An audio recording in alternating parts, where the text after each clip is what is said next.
on the shaking fist.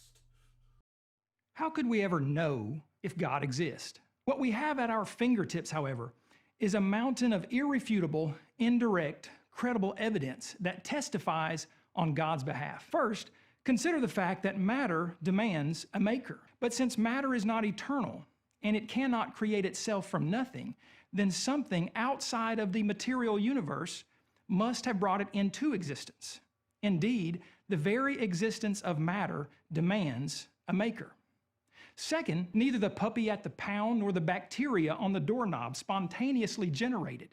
How did the first physical life come into being? Did it somehow break the most fundamental law of biology, the law of abiogenesis, and arise from non-life? Or is there another possibility? And if you think that was a rootin' tootin' good time, you should go check out the first part, partner. Pew, pew, pew, pew.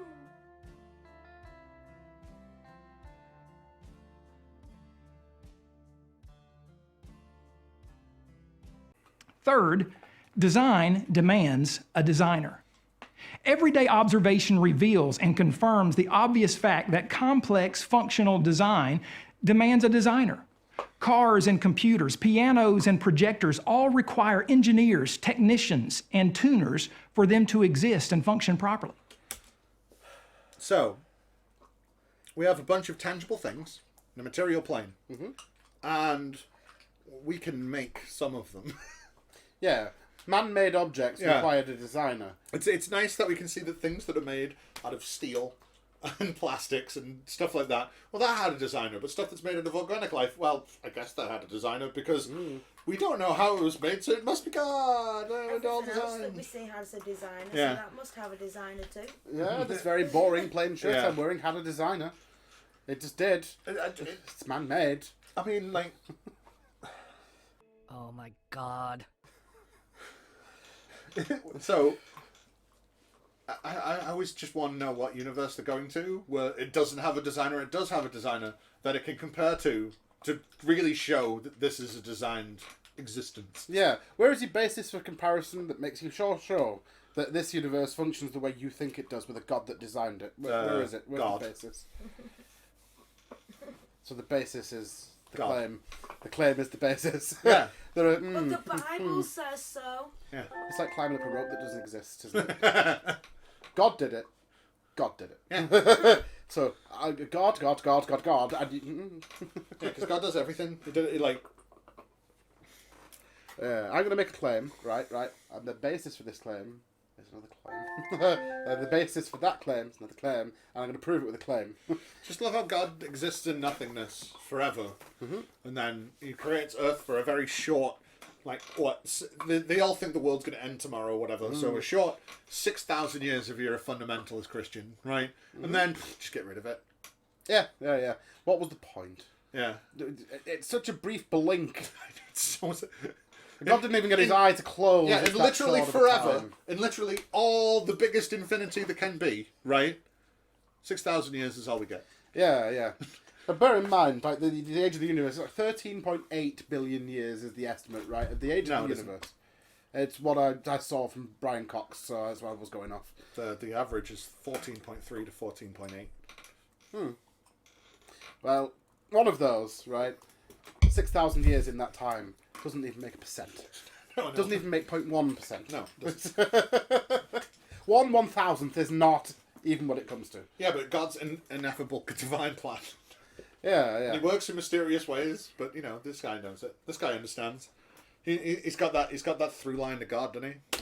But what about the universe as a whole? No honest, informed person can rationally deny the fact that the universe is extremely fine-tuned and functionally complex. No, we proved it in tests. Here you can watch. So, the whole basis of physics and chemistry, which is the entirety of the universe, except for this little small planet that we know of that has biology on it, which is basically chemistry anyway. It all reacts with things. To various pressures, to various temperatures, to various other atoms. And those reactions change on the differing forms of pressure and all this different shit. And everything in the universe is just merely reacting to all the other stuff. So when they come into contact, they react. It's not a fine-tuning. It's not someone sat down and went, so if I put sodium in water, it should burn. Like, that's not what happens. It's not what happened. The universe isn't fine-tuned. We like to think it's fine-tuned because we like to think we're at the center of it. You know, like the way that we used to think the Earth was the only thing in existence, and then we found out that there was space, so Earth was the center of space.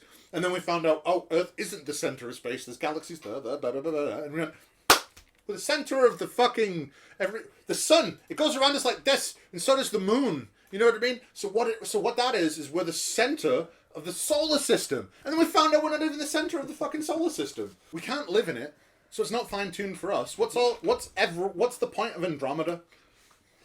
What's the point of the Sombrero Galaxy? What's the point of Proxima Centauri? What's the point of every black hole? What's the point of fucking everything that isn't in our immediate vicinity? There isn't one, because it's just a bunch of fucking matter and waves and fields in space reacting with each other, creating all the marvels that we see before us. It's just reactions. Even the way that we have created technology is a reaction to our environment for what we need, because literally everything in existence is a reaction. And because you fundamentally misunderstand this, you think, well, it's fine-tuned for us because we're here. Yeah, go live in Alaska without clothes. Like, go on. So, I know this is one of those fundamentalist bastards, right? Mm-hmm. So, he's going to say the world's only 6,000 years old, right? But anyone who has any semblance of brain cells and, like, more than one working neuron knows that that isn't the case, right? Well, also has the ability to know, because there's going to be people in the Amazon that don't and shit, you know what I mean? Whatever. Yeah, people who are unaware. Yeah, that's different. He didn't get the opportunity to learn, he didn't know. But, he did. Would be able to see that the whole universe is much older than the planet Earth, right? So, why? If everything's fine-tuned for us, right, and we were here for a very small amount of time, what's the point of everything else? It wasn't fine-tuned for us, was it? It wasn't, what, God just decided he'd make the universe and sit around for 9 billion years before he creates the Earth? Just...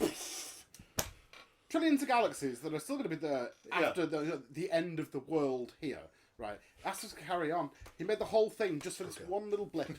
Yeah. And then the rest of it will just carry on as an but it's fine-tuned for us. We can't live in space. We couldn't live on Venus. We couldn't live on Mars, Jupiter, Saturn, Proxima Centauri, Alpha Centauri. We couldn't live in fucking Betelgeuse. We couldn't live in the Andromeda Galaxy. We couldn't live in fucking, M25 and all these different letters and numbers and names because we just stopped naming them because there's so many of them. Just all those are just pointless and just fine-tuned for us to give us a pleasant sign to the eye when we look at space.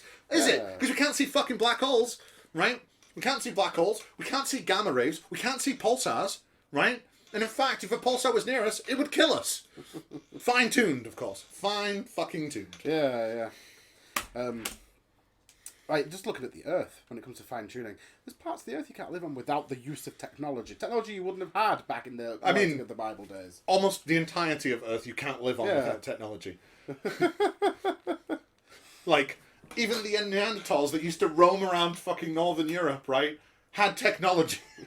It wasn't very advanced, but a rock tied to a fucking spear, it's fucking technology. Yeah. Making bone needles so you could chop up leather to make straps through it. That's technology.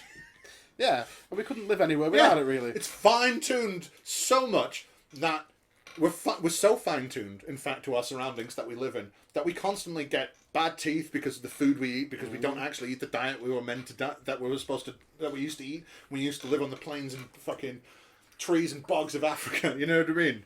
Like, most of our health doesn't work without certain forms of medication because idiots like this would like to go out and have 23 children and don't care if they have any genetic disorders, so they can pass on those genetic disorders because everything's fine-tuned, you see. Everything's perfectly working. Cancer is fine-tuned for humanity. I never understand how, right, God made everything. It's a well-made plan, right, and he designed everything perfectly. What a genetic disorders. Yeah, there's a lot of mutations. Yeah, it's almost like when the survival of the fittest stopped because technology said that you didn't need 53 kids to have 2. Yeah. It's almost like everyone just started breeding all the time because we could. But then it's almost like when you breed in the wild and you have something wrong with you, like a Huntington's or a Down syndrome or something like that. You get eaten by the predators because you're unable to defend yourself. So then you don't pass those genes on. It doesn't happen as much. It's weird all these domesticated animals keep on coming up with all these genetic disorders that wild animals don't have so much because they usually get eaten before it gets spread off. But us, no. But that's perfect. Perfect God's will, the work. Yeah. The God more of wanted us there them to is, survive the to more suffer. fucked up we are bodily. You know, back problems, eye problems, fucking genetic problems, all these things that just keep on piling up and piling up and piling up and piling up. But, you know, fine-tuning. It's finely tuned. It's a finely tuned machine. It is. Yeah, it is. It is. Everything is perfect. No one has ever died from exposure to nature. At all. Perfectly suited to nature, never die of exposure. You're 100% correct. From the Earth's precise orbit around the sun to a shorebird's 15,000-mile yearly migration pattern to the amazing digestive system of the human body. There are literal 15,000-mile migration pattern, finely tuned.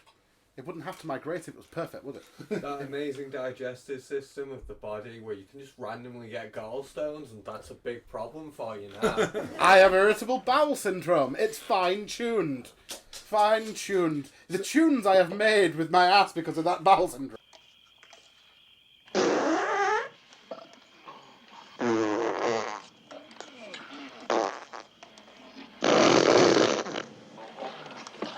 My bum is on the man. Bum is on the man. It's a lot of fun to put your bum on a man. Right, stop that. It's silly. Very silly indeed. Yeah, and it's not the animals that got used to the rotation of the Earth around the sun and how to navigate these things. It wasn't the animals that reacted to the situation they were in to make them. The first bird just knew, hey, I have to fly over the Alps today. You know what I mean? No. Yeah, it's more of a, if you didn't move, you died from the winters Yeah, in places, so you had to go somewhere where it was warmer. And then, and it was fine-tuned. And the Earth has gone through heating and cooling periods that have had several ice ages that animals just knew instinctively how to deal with because God made them that way.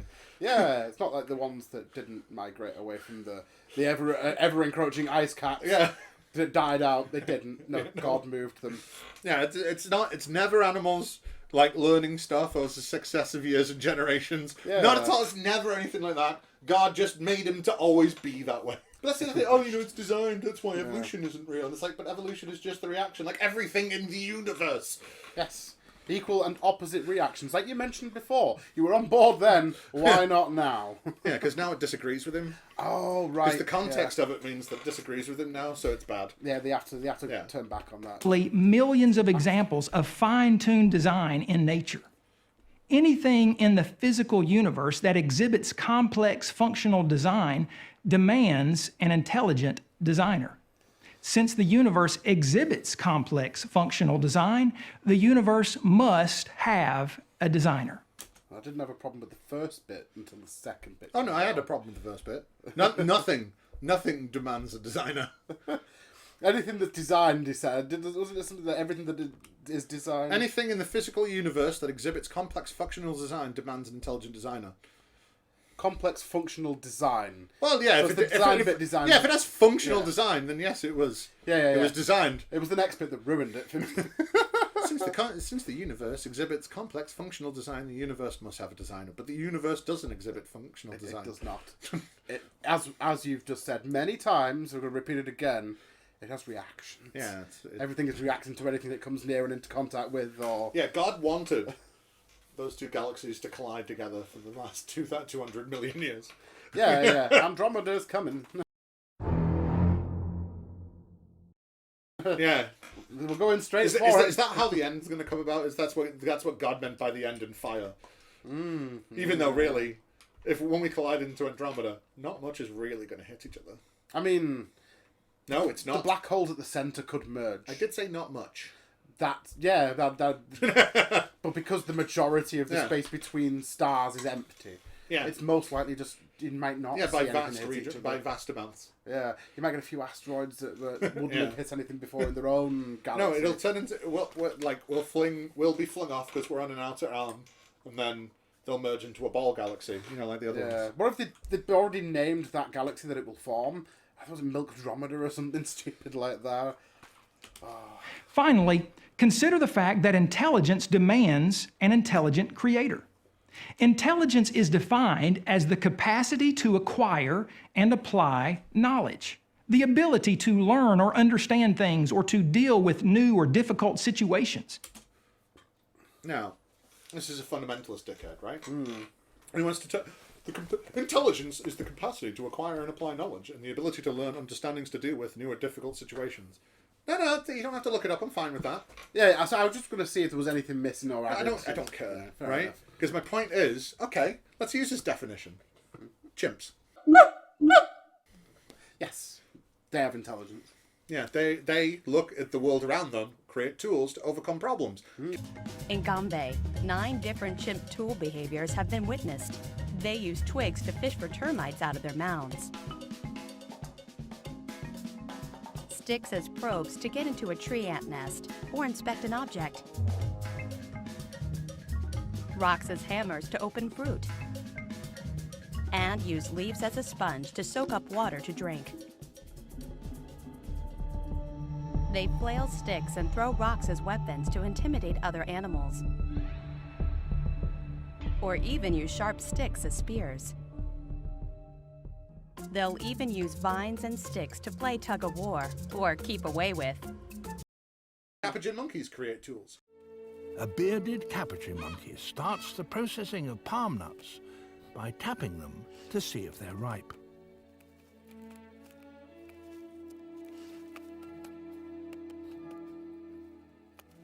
There are only 20 or 30 monkeys in a group, with fewer social pressures. They are thinkers and doers, not chatterers. The ripest palm nuts are stripped of their outer case, ready to be dropped onto the ground to dry out, which will take about 3 days. Each stage seems very well coordinated, a routine in a monkey culture, choreographed to perfection. Tapping again tells the monkeys which ones are ready.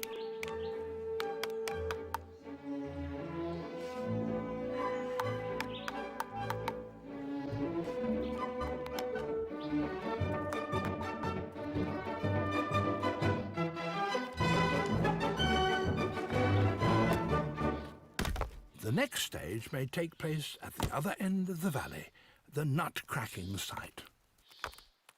The hammers are of a harder stone brought up from the riverbeds by the monkeys.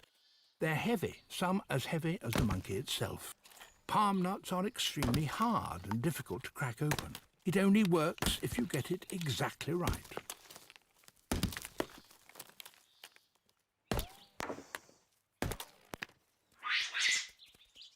Somehow, these clever monkeys get amazingly good at it.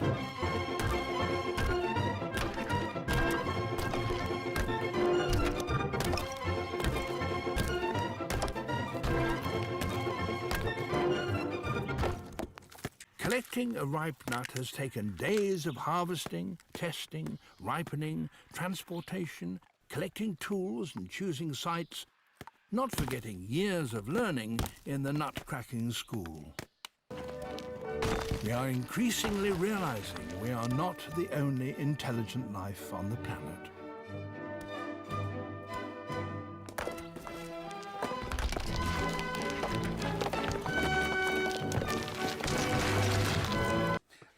Back to chimps, they actually share those tools for services or food. Yeah.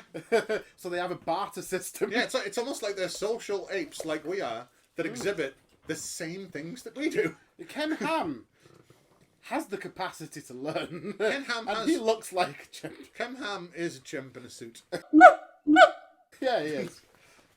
He's a social experiment gone wrong, and nobody's had the heart to tell him. Although when he it's like that thing with fucking what's his fucking face? Dave Chappelle on the Chappelle Show doing that thing where he's the blind fucking KKK leader and doesn't realise he's black.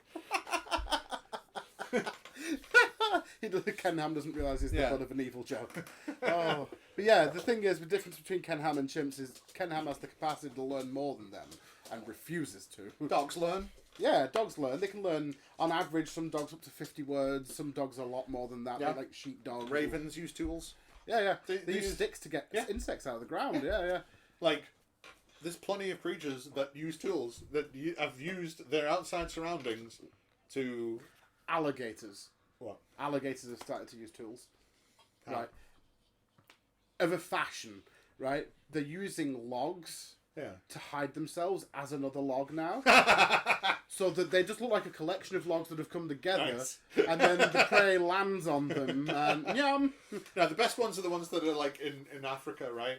And, like, when the dry season's done, and the rivers start coming back, they just lie there, go, and wait for fish to swim in the mouths as the deluge of water comes down. Does that really count as a tool use, you suppose? I never said it was a tool. I'm asking as a genuine. That could count as a tool use. They're just waiting for. They're using the riverbed. Well, it's not tool use, but it is using their intelligence to learn that every year, at certain times, this thing happens and it brings a deluge of food, and if they do a certain thing, they eat. Because all animals have intelligence. Yeah. Not sentience, though. Not all. Very few animals have sentience. And that's a very specific type of intelligence that he's definitely not talking about. And and that's why I'm fine with him talking about general intelligence, because just using general intelligence makes him look fucking stupid, because literally everything that has a brain has some kind of intelligence. Yeah. Has a capacity for learning. Like, look at octopuses. Octopuses learn so fast. Like most crustaceans, mantis shrimp are incredibly intelligent. Like, it's ridiculous how much animals can learn and how much they do learn, because they're still around. They haven't, aside from us killing them off, they don't die out very often. Because they have brains and a self-preservation streak that makes them breed and try to stay alive and eat. If octopuses lived more than a year, they'd be dangerous to humanity. They would, because their capacity for learning is so great that they live can longer become than a year. No, average live about a year. They mate, then they just die. Yeah, that's females. Males, once they mate, they die. Yeah. Octopuses, they're so short-lived. If they lived like at least even half an average human life, they'd be fucking dangerous. They'd be taking ships down and everything, I bet. Oh. It's not difficult to identify certain things that have some measure of intelligence while recognizing other things that have no intelligence. Human beings obviously have an extremely high level of intelligence. Man has built spaceships that he can guide 240,000 miles to the moon while both the Earth and the moon are in motion. What humans have consistently observed in nature is that intelligence demands previous intelligence. No, it isn't.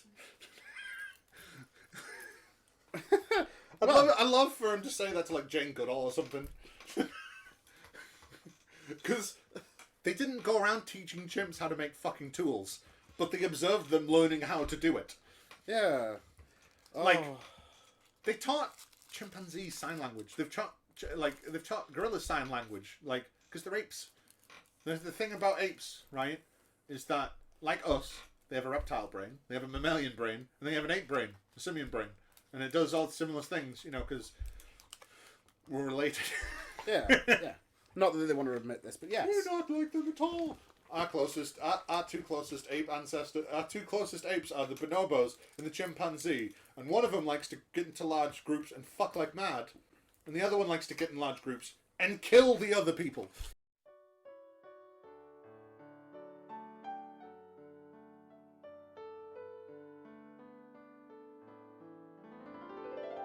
Hello, and sorry for interrupting your regularly scheduled programming, but here at the Shaken Fist, we take war pretty seriously.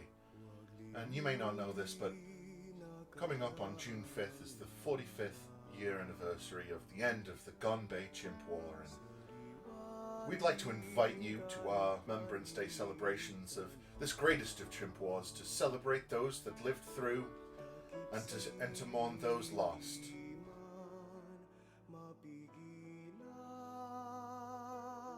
Remember, make tools, not war.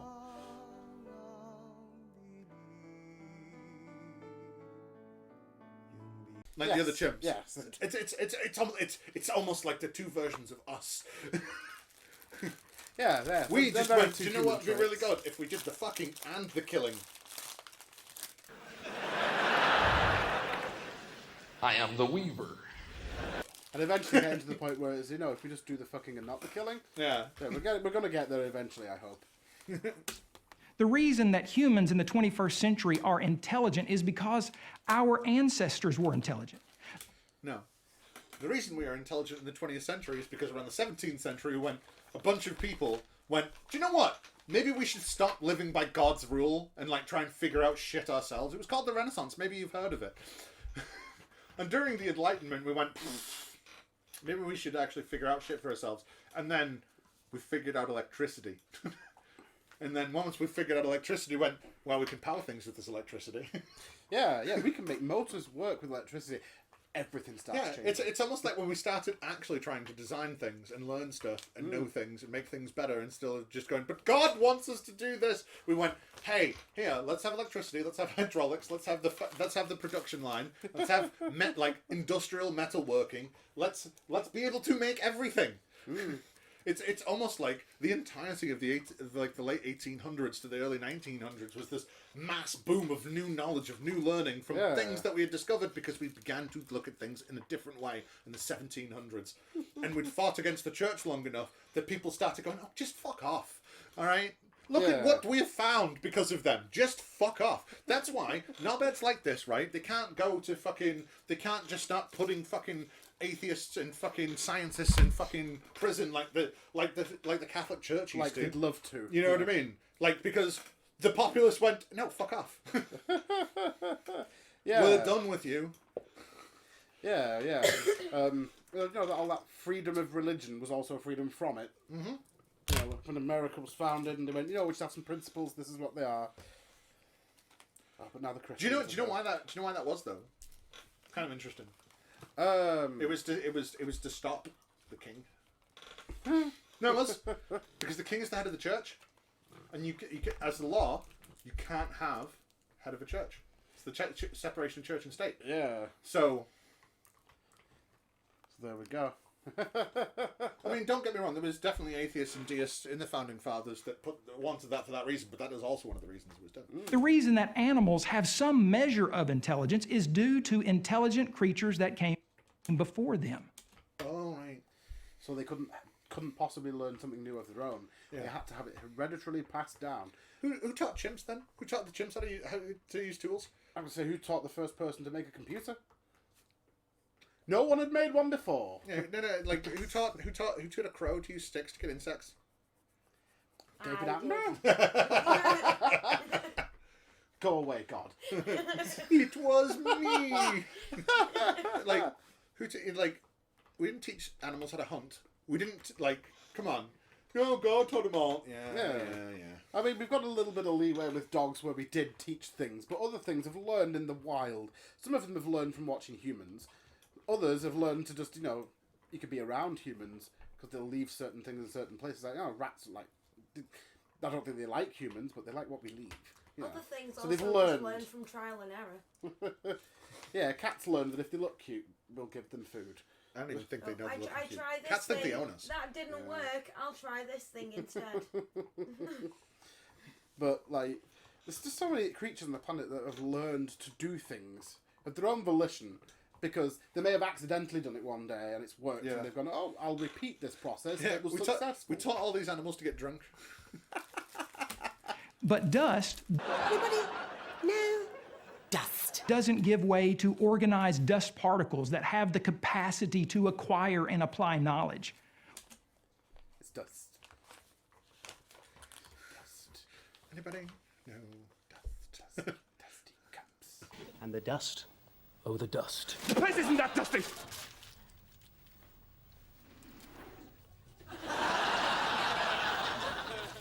The worst thing is the cups. Yes, you have very, very dusty cups. I want to clean your dusty cups from the inside out. Water doesn't think. The mindless mud that evolutionists contend gave way to intelligent life on Earth is nothing but a delusional tale unsupported by everything we know from observation and experience. That is because all of our ideas about abiogenesis are a hypothesis. Yeah, we have hypotheses about this, right? Nobody states that as fact. And if they do, I'll call them an asshole too. But also, he's specifically saying mud. Mud. It's like, necessarily. But if you intentionally, pardon the pun, but if you intentionally muddy the waters, then it's easy to say whatever you want. Yes. most biologists think that life was created in the ocean, not in some mud. Yeah. We're not mud skippers. Neither nothing nor inorganic matter ever produces intelligent creatures. So how did the first creatures come to inhabit the universe that were intelligent? No one knows. God, in your version of the world, made Adam from dirt. Dirt man. Yeah, but he's Magic Man, so it's okay. Ah, but then he also went on to say no creatures have ever just come from mud. It's not supported. So, whatever. Just as the first life demands a supernatural life giver, so the first intelligent beings demand a self-existent, miracle-working creator of intelligence. That's a big stretch. It is. He's full of big stretches, really, isn't he? Atheism irrationally says that everything in the physical universe came from nothing. It contends that random chances produced precision and that life popped into existence in nature from non-life. Atheism says that an explosion caused exquisite order, that a well-designed universe could come about without a designer. Atheism implies that intelligence is ultimately the result of non-intelligence. May I contend? Just one incy-wincy thing here, just the smallest thing. Yeah. Atheism says there is no God, at least that we can prove. Yeah. That is kind of it. Science atheism. says a bunch of other stuff. Also, the thing that really, we've covered all this other shit, but the thing that, an explosion caused exquisite order. That bothers me. We don't say that it's order. But that, it's, even if you want to say it's order, right? That explosion happened 14.8 billion years ago. It didn't go... The Big Bang didn't happen and then everything turned into a solid state universe. That's not what happened. It was hundreds of millions of years before it cooled to let light through, as I said before. Yeah. Light couldn't pass through it for like several hundred million years. Yeah. It's called cosmic evolution. Theism, on the other hand, is absolutely rational. Since matter demands a maker, life demands a life giver, design demands a designer, and intelligence demands an intelligent creator. These intuitive answers. That's exactly what I was just about to say. Simple, intuitive. Sorry, don't worry about it. Simple, intuitive answers for hard, non-intuitive questions. Yeah, simple, intuitive answers from a very simple, intuitive man. Simple. As former atheist Anthony Flew so eloquently said, I must say again that the journey to my discovery of the divine has thus far been a pilgrimage of reason. I have followed the argument where it has led me. And it has led me to accept the existence of a self-existent, immutable, immaterial, omnipotent, and omniscient being. Right. A couple of things as well. The argument has led him. They didn't have the right arguments. They didn't have the right hypotheses back then. They didn't have the science to back it up. It doesn't even matter. It doesn't even matter. Because once again, this guy, we'll just hold him up here for you. Yeah. There you go. Here's our shining beacon. Yeah, we don't have facts or evidence. It was just this guy was convinced. He didn't say what convinced that guy. He was convinced by something. So he was an atheist that was convinced. So you should be an atheist that's convinced. Yeah. This is the shine. He's holding him up like he's a Richard Dawkins that turned. Yeah. He's like, here, look. This is the guy that was over you because he was an atheist, right? He was in charge. Yeah, but even if Dawkins went, I believe in God now, that wouldn't change my mind. I'd probably laugh at him. Yeah, I would. Like the irony would be delicious. Yeah, it would. But like, if it doesn't, just because people convert to Christianity doesn't mean that it's true, because people convert to Islam. My grandma became a. So Catholic. if you're I'm sorry. So if you as a Christian are correct, then all the people that come to Islam are wrong, right? So anybody, and the same when it comes to Buddhists, Jewish people, Sikhs, Jainists, Zoroastrian, whatever, under the sun, right? They're all wrong to you. So just because somebody converts to a religion doesn't mean that the religion is true, because if that was true, then anybody that converts to any religion automatically means that that religion is true. It's one of the things I really love about a lot of these God arguments, and this can be the last thing. We've already spent too long in this video. Yeah. Right? I can't even remember what I was going to say. Fuck! Anyone who converts to religions you're right about. It's the thing I love about all these arguments, right? All these arguments are for an existence of a God, right? Mm-hmm. Not his God. but they like to purport that these arguments mean that their God is real. Yeah. Well, these arguments just say that God is real. So, an intelligent creator created everything. Well, Ra created everything. Zeus created everything. Like, the list goes... Well, Zeus didn't. Yeah. The list goes on, right? The Brahmin... We don't know, therefore God, therefore our God. Wait. The what's the creator God in Hinduism? It's... Shiva's the destroyer, Vishnu's the maintainer. Is it just the Brahmin? I can't remember. But, like, you know, they have a creator God that created everything. So, I don't understand how these arguments are supposed to tell us that your God is real, other than just a God created stuff. It's because it's intuitively implied. Because, because to them, it's like just mentioning the word God is just automatically that they believe. No, I get that, but I just felt like this should be a thing that gets pointed out, because I never hear this shit pointed out. That these arguments don't prove your God, because they don't. Even if they were 100% proof of God, it doesn't prove yours. It just proves if it does prove the existence of God, it proves the existence of a God. Of a God. So why don't you tell me why your God is better than theirs, instead of coming up with convoluted arguments for misunderstanding the nature of reality? So you could prove that a God exists in some form, so then just because you're Christian, we automatically mean yours.